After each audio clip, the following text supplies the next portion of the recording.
बहुत समय पहले की बात है। एक गांव में मोहन नाम का एक युवक रहता था। वह बहुत ही हृष्ट पुष्ट और सुंदर था। उसके माता पिता दोनों मर चुके थे। बस एक बड़ा भाई था। माता पिता की दी हुई थोड़ी सी जमीन थी, उसी पर वह अपने भाई के साथ खेती करता था। मोहन और उसका बड़ा भाई दोनों बहुत मेहनती थे। वे खेती किसानी के साथ ही मेहनत मजदूरी भी करते थे, लेकिन इतना सब करने के बाद भी दोनों का गुजर बसर बहुत कठिनाई से होता था। एक बार मोहन गांव के जमींदार के खेतों में पानी दे रहा था। सुबह का समय था। जमींदार के खेत गांव के बाहर थे और खेतों के पास एक बड़ा सा मैदान था। मेलों और त्योहारों के समय गांव के लोग इसी मैदान में एकत्रित होते थे। कभी कभी इस मैदान में बंजारे भी आ जाते थे और अपने डेरे लगा लेते। बंजारे कुछ दिन गांव में रुकते और फिर आगे बढ़ जाते। जमींदार के खेत में एक बड़ा सा कुआं था। मोहन कुएं से पानी खींचता और पास ही नाली में डाल देता। नाली खेतों के बीच से होकर गुजरती थी, इसीलिए पानी खेतों में पहुंच जाता। मोहन पूरे तन मन से काम कर रहा था। अचानक उसे लगा कि कोई उसके पीछे खड़ा है। मोहन ने पीछे मुड़कर देखा। उसके सामने एक बंजारन हाथ में मटका लिए खड़ी थी। मोहन ने बंजारन को देखा तो देखता ही रह गया। बंजारन 17-18 वर्ष की थी और बहुत ही सुंदर थी। मोहन ने आज तक इतनी सुंदर लड़की नहीं देखी थी। बंजारन मोहन को बड़ी देर से देख रही थी। उसने अपने जीवन में इतना सुंदर युवक कभी नहीं देखा था। बंजारन मोहन के पास पानी लेने आई थी, लेकिन वह उस पर इतनी मुग्ध हो गई कि पानी मांगना ही भूल गई और उसे एकटक देखे जा रही थी। मोहन ने बंजारन को अपनी ओर प्यार भरी नजरों से एकटक घूरते हुए देखा तो घबरा गया। उसके हाथ से रस्सी छूट गई और बाल्टी सहित कुएं में जा गिरी। बंजारन ने मोहन की यह स्थिति देखी तो खिलखिलाकर हंस पड़ी। उसने मोहन से कोई बात नहीं की और दौड़ती हुई अपने डेरे में आ गई। उसने डेरे से एक पतली रस्सी और कांटा उठाया और मोहन के पास वापस आ गई। मोहन अब अपने पूरे शरीर पर नियंत्रण पा चुका था। वह मुस्कुरा रहा था और बंजारन को बड़े प्यार से देख रहा था। बंजारन ने कांटा कुएं के भीतर डाला और कुछ ही क्षणों में रस्सी और बाल्टी बाहर निकाल दी। मोहन बंजारन की आंखों की भाषा समझ चुका था। उसने बंजारन का घड़ा भरा और बिना कोई बात किए रस्सी बाल्टी लेकर अपने घर आ गया। मोहन को रात भर नींद नहीं आई। वह सारी रात आंखें बंद किए बंजारन के बारे में सोचता रहा। बंजारन बहुत सुंदर थी। अगले दिन प्रातःकाल मोहन पुनः जमींदार के खेतों में पानी देने के लिए कुएं पर आ पहुंचा। उसकी आंखें अलसाई हुई थी और आज उनमें पहले जैसी ताजगी नहीं थी। मोहन ने कुएं पर पहुंचकर अभी एक बाल्टी पानी भरा ही था कि बंजारन पुनः आ गई। ऐसा लगता था कि वह अपने डेरे के पास खड़ी उसी की राह देख रही थी। दोनों ने एक दूसरे को देखा और आंखों ही आंखों में बहुत सी बातें हो गई। मोहन के मन की बात जानने के बाद बंजारन उसे अपने डेरे पर ले आई और उसे अपने बापू से मिलवाया। बंजारन का बापू बहुत लालची आदमी था। उसे जब यह मालूम हुआ कि मोहन एक गरीब किसान है, तो उसने उसके साथ बंजारन का विवाह करने से साफ मना कर दिया। लेकिन बंजारन की मां के बहुत समझाने पर वह इस शर्त पर अपनी बेटी का विवाह करने के लिए तैयार हुआ कि मोहन उसे 500 चांदी की असरफियां लाकर दे। बंजारन के बापू ने मोहन से साफ साफ कह दिया कि 5 महीने बाद नव दुर्गा की अष्टमी के दिन कामाख्या मंदिर में वह बकरे की बलि चढ़ाएगा। इस दिन तक यदि उसे चांदी के सिक्के मिल जाएंगे तो वह कामाख्या मंदिर में ही अपनी बेटी का विवाह कर देगा, और यदि मोहन चांदी के सिक्के नहीं ला सका तो वह अपनी बेटी किसी और को सौंप देगा। मोहन ने बंजारन के बापू की शर्त मान ली। वह शरीर से हट्टा कट्टा और मजबूत होने के साथ ही बहुत ही साहसी था। उसे विश्वास था कि वह किसी तरह मेहनत मजदूरी करके चांदी के 500 सिक्के इकट्ठे कर लेगा। बंजारे 3 दिन गांव में रुककर चले गए। उनके साथ बंजारन भी चली गई। मोहन अपनी बंजारन को जाते हुए देखता रहा। बंजारन भी उसे बार बार मुड़कर देख रही थी। बंजारन के जाने के बाद मोहन अपने घर आ गया। उसे 5 महीने में 500 चांदी के सिक्के कमाने थे। मोहन ने बहुत सोच विचार किया। इतना धन उसे केवल जमींदार ही दे सकता था। अगले दिन मोहन जमींदार की हवेली पहुंचा और उसने जमींदार को अपनी समस्या बताई। जमींदार ने उसकी बात बड़े ध्यान से सुनी। वह मोहन को 100 सिक्के प्रति माह इस शर्त पर देने के लिए तैयार हो गया कि वह दिन रात जमींदार का काम करेगा और सभी तरह के काम करेगा। मोहन ने जमींदार की बात मान ली और जमींदार की सेवा में लग गया। मोहन बहुत मेहनती था। वह दिन भर जमींदार के खेतों में काम करता और रात को जमींदार की हवेली में आ जाता और जमींदार उसे जो भी काम देता वह करता।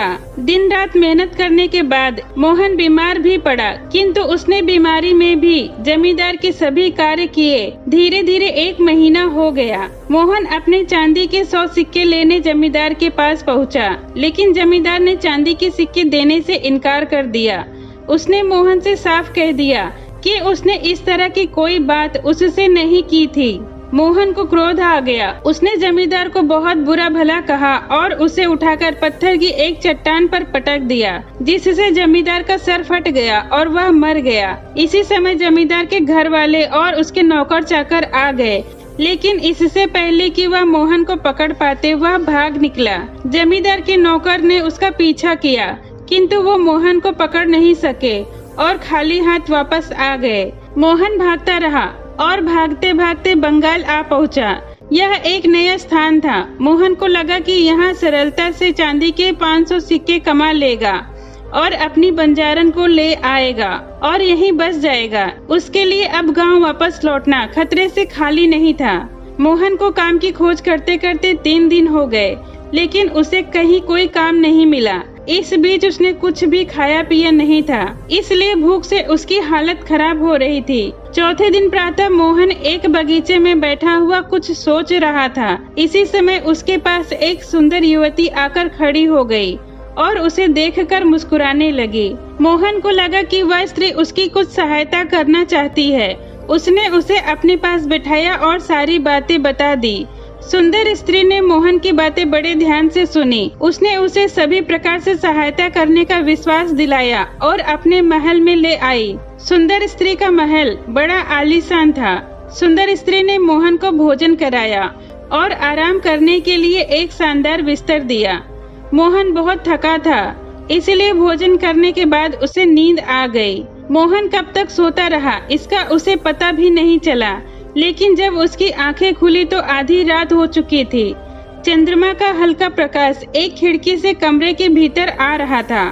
मोहन उठकर खड़ा हो गया। उसने इधर उधर देखा। सुंदर स्त्री का कहीं पता नहीं था। मोहन को बड़ा आश्चर्य हुआ। अचानक मोहन के कानों में सुंदर स्त्री के गाने की आवाज टकराई। इस आवाज में गजब का आकर्षण था। मोहन को ऐसा लगा कि मस्ती भरा गीत गाकर वह उसे बुला रही है। मोहन अपने पर नियंत्रण नहीं रख सका और आवाज की ओर बढ़ा। कुछ कदम चलने के बाद मोहन ने देखा कि भरपूर श्रृंगार किए सुंदर स्त्री आईने के सामने खड़ी अपना रूप निहार रही है।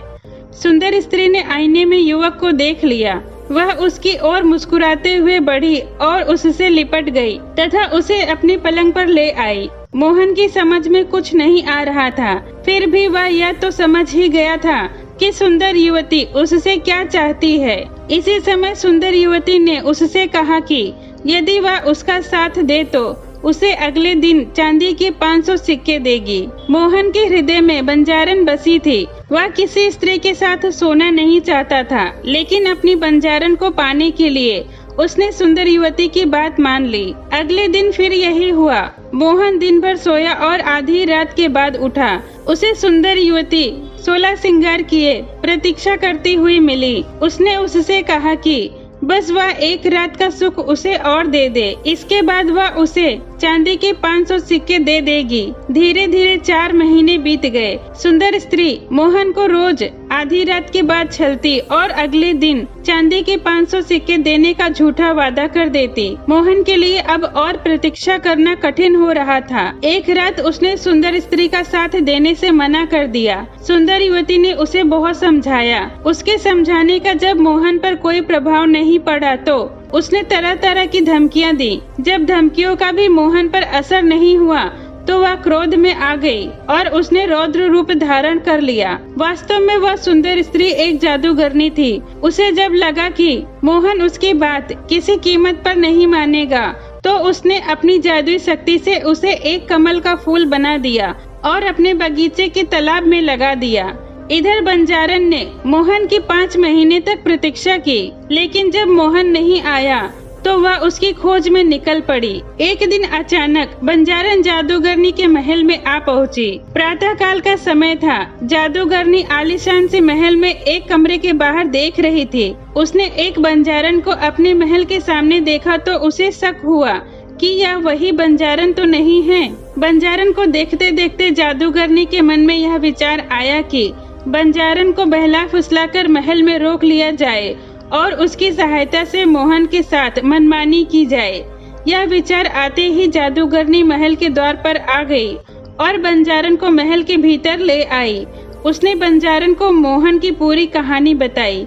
उसने बंजारन को यह भी विश्वास दिलाया कि वह आज की रात ही उसे उसके प्रेमी से मिलवा देगी, लेकिन उसने उसे यह नहीं बताया कि उसने मोहन को कमल का फूल बनाकर बगीचे के तालाब में लगा दिया है।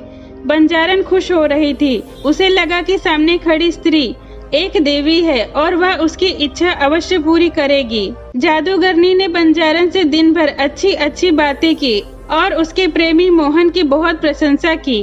उसे जब लगा कि बंजारन उसके जाल में पूरी तरह फंस चुकी है, तो उसने बंजारन से कहा कि वह भी मोहन को बहुत प्यार करती है, इसलिए दोनों को उसका प्यार बराबर बराबर मिलना चाहिए। बंजारन को जादूगरनी से ऐसी आशा नहीं थी। वह सब कुछ बांट सकती थी, लेकिन अपना प्यार नहीं बांट सकती थी। वह अपना प्यार पाने के लिए अपना घर बार छोड़कर आई थी।